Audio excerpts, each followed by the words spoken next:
গ্রহণ করলেন না। আমরা পাঠিয়েছিলাম সিএ কে আটকানোর জন্য, আর উনি পার্লামেন্টে গিয়ে ভোটাভুটিতে অংশগ্রহণ করে বকলমে বিজেপিকে সুবিধা করে দিল, বকলমে সিএ কে পাস করার ব্যবস্থা করে দিল। তাই বন্ধুগণ, আমি আপনাদের উদ্দেশ্যে বলবো যে এই যে ভোটটা আসছে 1 তারিখে, ভেবে চিন্তে ভোটটা দেবে। আপনার ছেলের ভবিষ্যৎটা সুরক্ষিত করার জন্য ভোটটা দেবেন, আপনার এলাকার স্বাস্থ্য কেন্দ্রের মান উন্নয়নের জন্য ভোটটা দেবেন। আপনি কৃষক, আপনি ছাত্র, যুব, আপনি একজন মহিলা, আপনারা স্বাবলম্বী যাতে হতে পারেন তার জন্য ভোটটা দেবেন। তাই আপনাদের বলবো, অন্য কোনো সিম্বলে হাত দেওয়ার দরকার নাই, কোনো ফুলে হাত দেওয়ার দরকার নাই। সরাসরি ভোটটা ইভিএম মেশিনের থাম চিহ্নেতে ভোট দিয়ে পার্লামেন্টে পাঠান। পার্লামেন্টে গিয়ে আপনাদের হয়ে জনগণের জনকণ্ঠ হয়ে পার্লামেন্টে আখতার রহমান বিশ্বাস আপনাদের কথা বলবে। এখানে যারা উপস্থিত আছেন দূরে কাছে, ইভেন যারা তৃণমূলের বন্ধুরা তৃণমূলকে ভালোবাসেন, দাদা জিন্দাবাদ দিদি জিন্দাবাদ করেন, প্রত্যেকের উদ্দেশ্যে আমার একটা বার্তা বা জানতেও চাই, এখানে যারা উপস্থিত আছেন আপনারা বলুন, আপনাদের এখানকার ছেলে মেয়ে যারা আছে, বাচ্চাগুলো, সন্তানগুলো কোন স্কুলে পড়ে? সরকারি স্কুলে পড়ে না বেসরকারি স্কুলে পড়ে? বেসরকারি স্কুলে যারা পড়ে তাদেরকে একটু হাতটা তুলতে বলছি। তাদের সন্তানগুলো যারা বেসরকারিতে পড়ে তারা একটু হাতটা তুলবেন।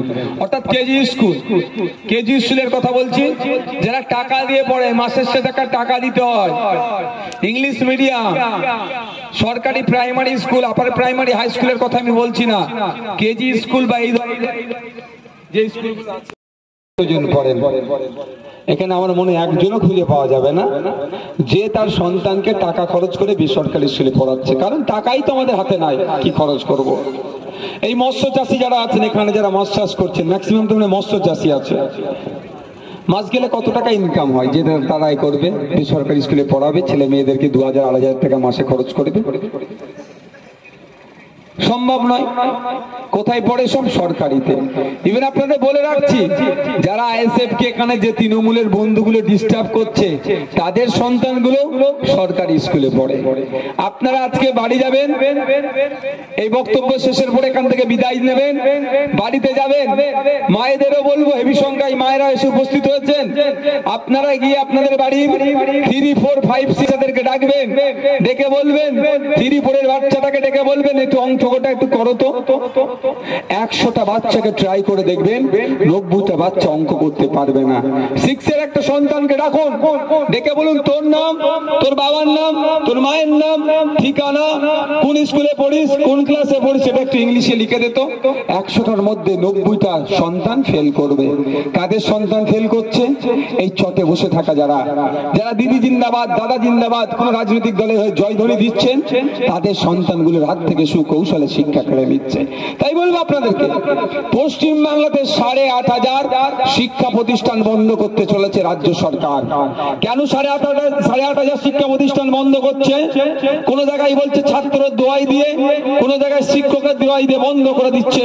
কিন্তু বন্ধ করার কারণটা হচ্ছে এটাই, যদি শিক্ষা প্রতিষ্ঠানগুলো চলে, এই মিনাখার ছেলে মেয়েরা হাতে বই পেন খাতা আসবে, ভোটের জন্য মারামারি করবে না, হানাহানি করবে না, খুনোখুনি করবে না, বুথ দখল করতে যাবে না, তাহলে রাজনৈতিক কারবারিদের তো ভোটে যেতে হবে না, ওরা দিল্লি যেতে পারবে না। সেই জন্য আপনার আমার ছেলেগুলোকে অশিক্ষিত করার জন্য 8,500 শিক্ষা প্রতিষ্ঠান হাজী নুরুল ইসলাম সাহেবদের সরকার বন্ধ করে দিচ্ছে। আর অপদার্থ বিজেপি সরকার, শুভেন্দু অধিকারীরা সবকা সাথ সবকা বিকাশ বললে মুখে শুধু বলে, যেখানে দলিতের সন্তানরা বেশি থাকে, যেখানে আদিবাসী ছেলে মেয়েরা বেশি থাকে, যেখানে মুসলিম ছেলে মেয়েরা বেশি থাকছে, এই এলাকাগুলোতে 8,500 শিক্ষা প্রতিষ্ঠান বন্ধ হতে চলেছে।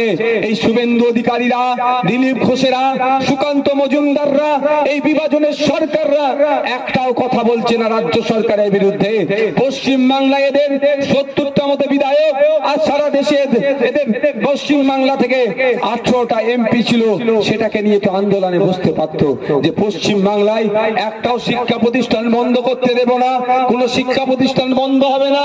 কিন্তু এরা ভালো করে জানে বিজেপি, যদি শিক্ষার আলো দলিতের বাড়িতে পৌঁছে যায়, শিক্ষার আলো আদিবাসী বাড়িতে পৌঁছে যায়, শিক্ষার আলো মুসলিমের বাড়িতে পৌঁছে যায়, শিক্ষার আলো পিছিয়ে বর্গের মানুষের হাতে পৌঁছে যায়, তাহলে ভোটের জন্য মারামারি হানাহানি আর করবে না। এদের রাজনীতির কারবার, এই রাজনীতির দোকান বন্ধ হয়ে যাবে।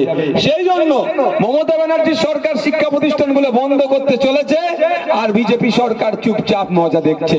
তাই সময় এসেছে, যারা আমাদের শিক্ষা প্রতিষ্ঠানগুলোকে বন্ধ করে আমাদের ছেলেগুলোকে, আগামী প্রজন্মগুলোকে মূর্খ তৈরি করতে চাইছে, তাই আগামী 1 তারিখে তাদের বিরুদ্ধে ভোটটা দেব, এবং তাদের বিরুদ্ধে ভোটটা দেব, এবং ভোটটা আমাদের আইএসএফ এর পক্ষে আসবে।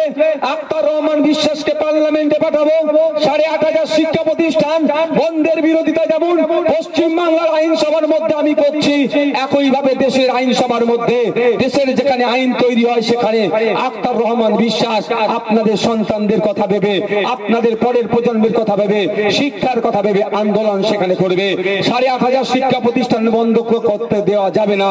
নতুন করে যাতে শিক্ষা প্রতিষ্ঠান গড়ে তোলা যায়, তার আন্দোলন, শিক্ষার আন্দোলন দেশের আইনসভার মধ্যে আখতার রহমান বিশ্বাস করবে, আপনাদের জন্য করবে।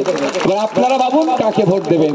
মায়েদের হাতে 1000 টাকা 1200 টাকা দিয়ে দিচ্ছে, আমি বিরোধিতা করব না, কিন্তু মায়েদের সন্তানগুলো যেখান থেকে গিয়ে বুনিয়াদী শিক্ষা পাবে, যেখান থেকে গিয়ে প্রাইমারি লেভেলে শিক্ষা অর্জন করবে, সেই শিক্ষা প্রতিষ্ঠানগুলোকে ধ্বংস করে দিচ্ছে।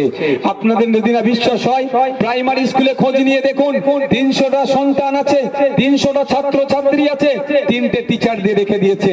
যেই ঘন্টাও মারছে, সেই তালা খুলছে, সেই প্রেজেন্ট করছে, সেই মিড ডে মিলের কজন খাচ্ছে তার নামে লিস্ট করছে, আবার সে কখন আর ক্লাস করবে বলুন। ফলে আপনাদের বাচ্চাগুলো যাচ্ছে কোথায়? স্কুলে শিক্ষা নিতে যাচ্ছে, শিক্ষার পরিবর্তনটা শিক্ষাদানের জায়গার পরিবর্তনটা লঙ্গরখানায় পরিণত হয়েছে। শিক্ষা তো পাচ্ছে না, পরিবর্তে অশিক্ষিত হয়ে বাড়ি ফিরছে। তাই আপনাদের মায়েদের বলবো, 1000-1200 পরে হবে, আগে আওয়াজ তুলুন। 1000-1200 নয়, প্রাইমারি স্কুলগুলোতে শিক্ষার পরিকাঠামো তৈরি করতে হবে, পর্যাপ্ত পরিমাণে শিক্ষক নিয়োগ করতে হবে।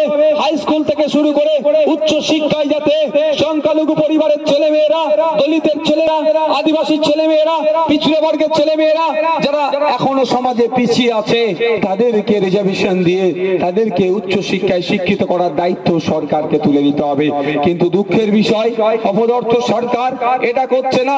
পাড়ায় পাড়ায় লিগাল ইললিগাল মদের দোকান বানিয়ে দিচ্ছে, মদ খেয়ে মারামারি হানাহানি করো, কিন্তু পাড়াতে এলাকার হাই স্কুলে শিক্ষক নাই, শিক্ষার পরিকাঠামো নাই, কন্টিজেন্সি ফান্ড দিতে হবে, এইগুলোতে কম্পোজিট ফান্ড, এইগুলোতে তারা কোন রকম ভাবেই মাথা দিচ্ছে না।